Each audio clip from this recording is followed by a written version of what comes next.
I should have never taken that road that night. I tell myself that every time I close my eyes, every time I hear the hum of tires against asphalt, every time the night feels too quiet. But it's no use. The road is still with me. The dark is still with me. And so is she. I was 25, working late at a job I hated, trying to make ends meet. My boss kept me past midnight, and by the time I left, the streets were empty. I lived on the edge of town, where the only way home was a long stretch of two-lane highway cutting through endless woods and swampland. That drive never used to bother me. I even liked it sometimes. It gave me time to think, time to feel like the whole world had gone to sleep and left me alone in it. But that night, the world wasn't asleep. It was watching. The first thing that felt wrong was the silence. Normally I'd put on music, but my radio refused to catch a station. Just static, thin and broken, as though voices were buried in it trying to claw their way through. I turned it off and let the hum of my engine fill the car. But the silence pressed in, too thick, too heavy. It felt like something was sitting on my chest waiting. About 15 minutes into the drive, I saw something in the rearview mirror. At first I thought it was just a trick of the headlights bouncing off the back seat. But then it shifted. A pale curve. The faint outline of a face. For a split second, I thought someone was sitting behind me. My heart stuttered. My hands tightened on the wheel, and when I looked again, the seat was empty.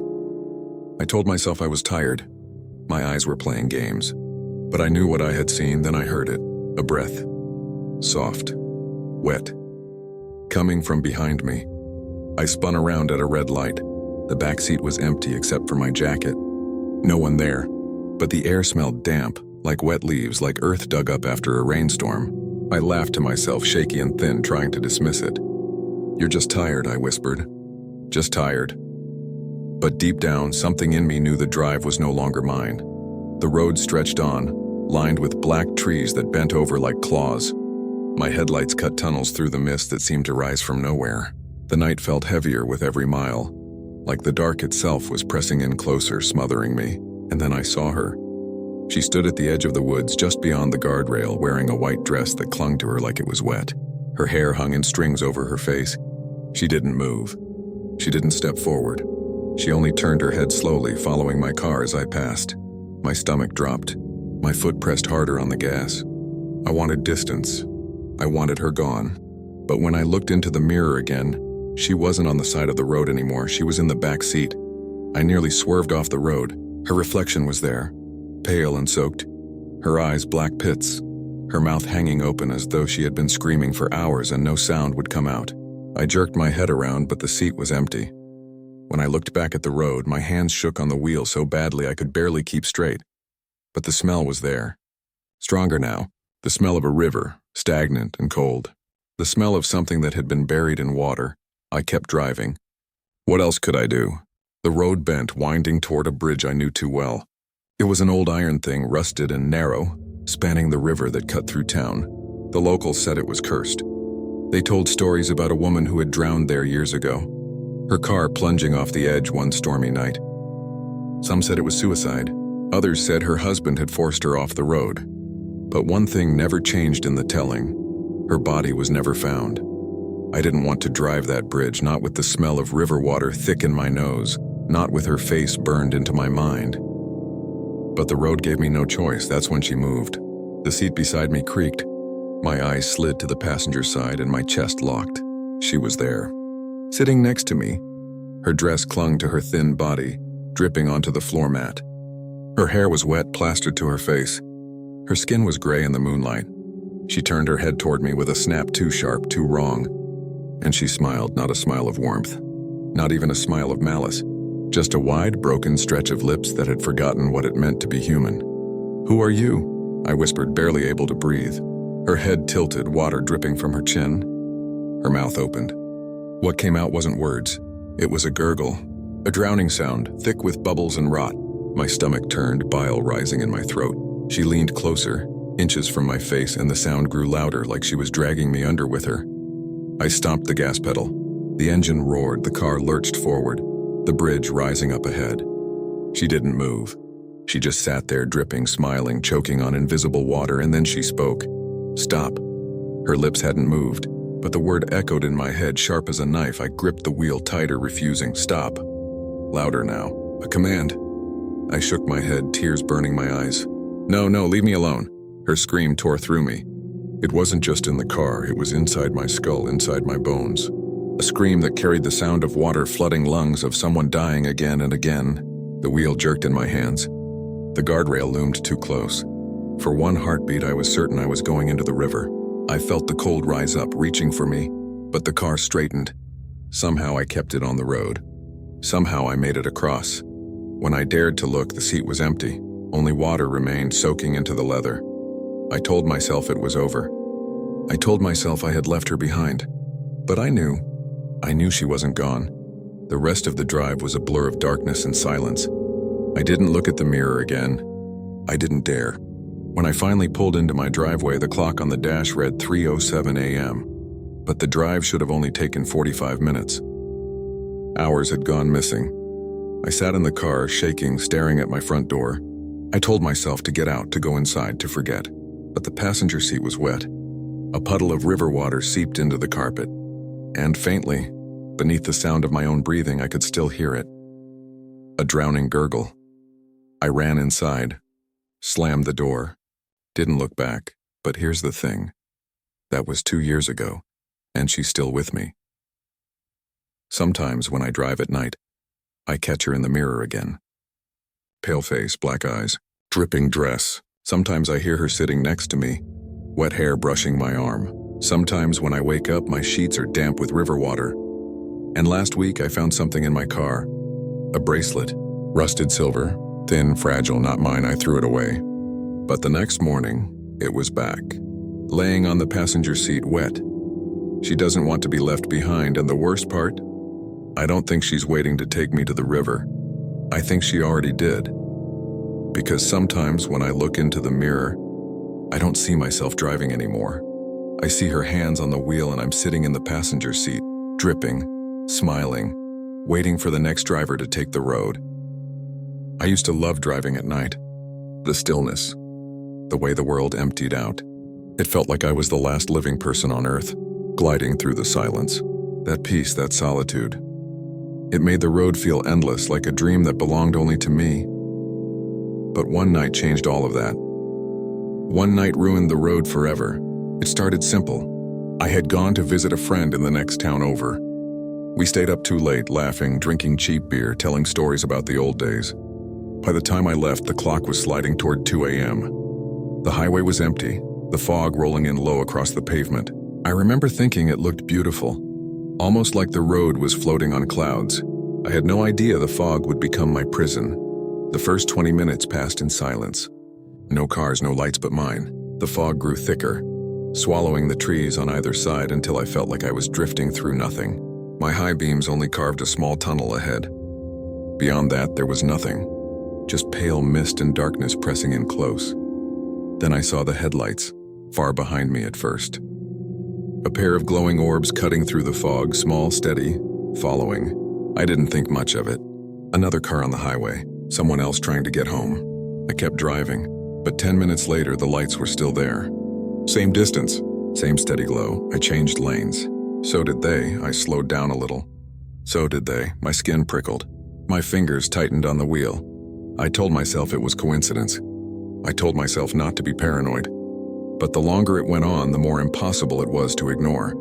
They were following me. The fog thickened until the world outside my headlights vanished completely.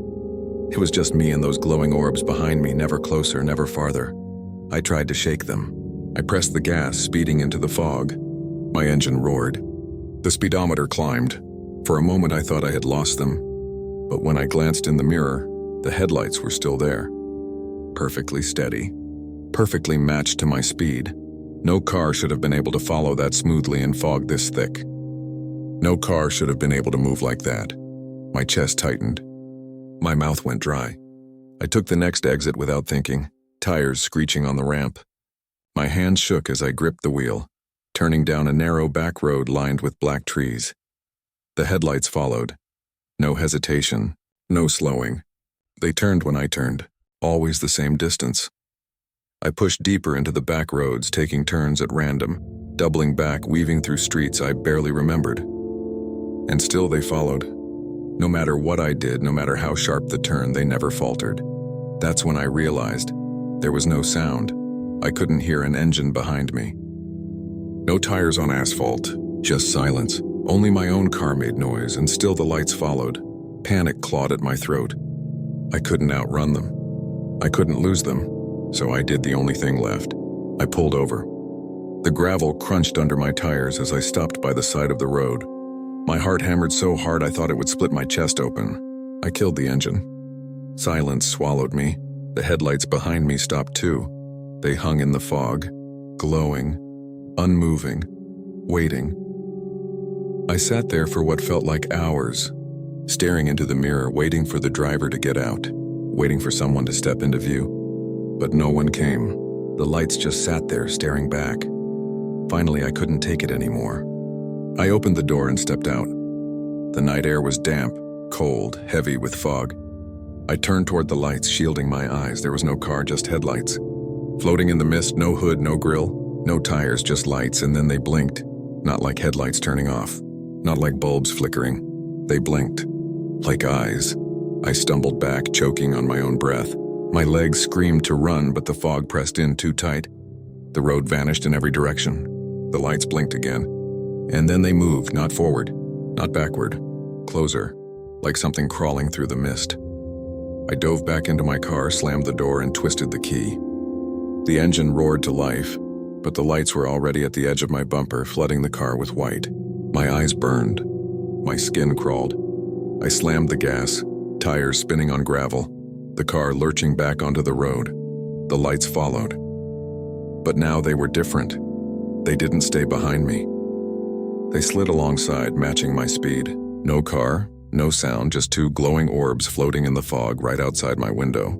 I refused to look, but I could feel them staring, burning through me. I pressed harder on the gas. The speedometer climbed, 80, 90. My hands ached from gripping the wheel. The road was nothing but fog and fear, and still they stayed beside me, never falling behind. And then in the corner of my eye, I saw a shape, a face in the light, pale, hollow, smiling. I screamed. My car veered. The fog parted just long enough for me to see a guardrail rushing up. I wrenched the wheel, barely missing it, the tires howling. The lights didn't move. They didn't slow. They were waiting. Finally, something broke in me. I slammed the brakes. My car skidded to a stop in the middle of the road, chest heaving, sweat pouring down my neck. I waited for the crash, for the lights to smash into me, but they didn't. When my car stopped, the lights vanished. The fog swallowed everything. The road ahead was empty. The road behind was empty. Just me. Just silence. I sat there shaking, unable to breathe, staring into the mirror. Nothing. Finally, I forced myself to keep driving. Slowly this time. Careful. My hands wouldn't stop trembling, but the road was clear. For a while, I thought I was safe. I thought it was over. But then I noticed something in the mirror. Not lights this time. Eyes. Dozens of them, glowing in the back seat, watching me. There's a stretch of highway outside my hometown that nobody likes to drive after dark. Not because of accidents, not because of drunks, because of the hitchhiker. Everyone knows the stories. People say they've seen a girl in a pale dress standing by the shoulder at night. Thumb out, head bowed. They say if you stop, she asks for a ride. Some swear they've taken her in their car, and every story ends the same. She vanishes before the ride is over. Just gone. But there's one detail the rumors never agree on, her face. Some say it's hidden, some say it's blurred. Others say she doesn't have one at all. I never believed it. Ghost stories were just that, stories. Tales to keep kids from sneaking out, or to give old men something to whisper about in bars. I thought it was all nonsense. Until the night I saw her. It was late October and I was driving home from a night shift. Midnight air, cold enough to frost the inside of my windshield. The road was empty, the trees bare and skeletal on either side. My headlights swept the asphalt, and for miles I saw nothing. Nothing but dark. And then she appeared, standing on the shoulder. A girl in a white dress. Head bowed, thumb out, my stomach tightened. The stories flashed through my head. I wanted to keep driving, but something in me slowed. My foot eased off the gas. My car rolled toward her, and for a reason I still can't explain, I pulled over. She didn't move at first, just stood there, dripping hair hanging over her face. I rolled the window down, my breath clouding in the cold. "You need a ride?" I asked. Slowly, she nodded. I unlocked the door. She climbed in without a word. The air grew damp instantly, heavy with the smell of rain and dirt. She folded her hands in her lap, staring down, and I started driving again. For a while, silence filled the car. My skin prickled, the hairs on my arms standing on end. I glanced at her out of the corner of my eye. She looked young, early 20s maybe. Her dress was old-fashioned, frayed at the edges. She hadn't looked at me once. "Where are you headed?" I asked. My voice shook more than I wanted it to. She raised her head slowly. And I understood the stories. She didn't have a face. Not like an injury. Not like it had been taken. There was simply nothing. Smooth, pale skin where eyes, nose, and mouth should have been. A blank oval, featureless, horrifying in its emptiness. My stomach lurched. My throat locked. I nearly drove off the road. She turned toward me fully, that faceless head tilting slightly as though she was studying me. I couldn't breathe. Couldn't think. My hand shook on the wheel. I wanted to slam the brakes, throw the door open, run into the woods. But I didn't. I kept driving. Because some animal instinct deep inside told me not to stop. The air grew colder. My windshield fogged. I rubbed at it with my sleeve, trying to see, and in the glass her reflection shifted. For a split second, she had a face. "Not hers, mine," I gasped, swerving. When I looked again, her face was blank once more. She leaned closer. I felt her breath, cold and wet, against my cheek. A whisper slid into my ear, though she had no mouth to speak it. "Almost there." My blood froze. My hands trembled. "Almost where?" I whispered.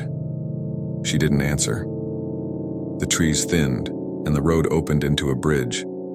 Old. Narrow. Half-rotted. The river below black as pitch. My headlights cut across the beams, and I felt her shift beside me. "This is where I get out," she whispered, though her head never moved, though her blank face never changed. I slowed, heart pounding. The bridge groaned under my tires. I pulled to the side, barely daring to breathe. She opened the door and stepped out. The cold air rushed in, carrying the smell of earth and water. She turned back once, tilting her blank face toward me, and then she was gone. Not gone into the fog, not gone down the bridge, just gone. I sat frozen, staring at the empty seat. My hands shook violently. I forced myself to drive the rest of the way home, refusing to look in the mirror, refusing to look at the passenger seat again. But when I pulled into my driveway, I saw something, my reflection in the glass of the windshield, and my face was gone. Just a smooth oval of skin. No eyes, no mouth, nothing. And in the back seat she was sitting again, smiling with my stolen face.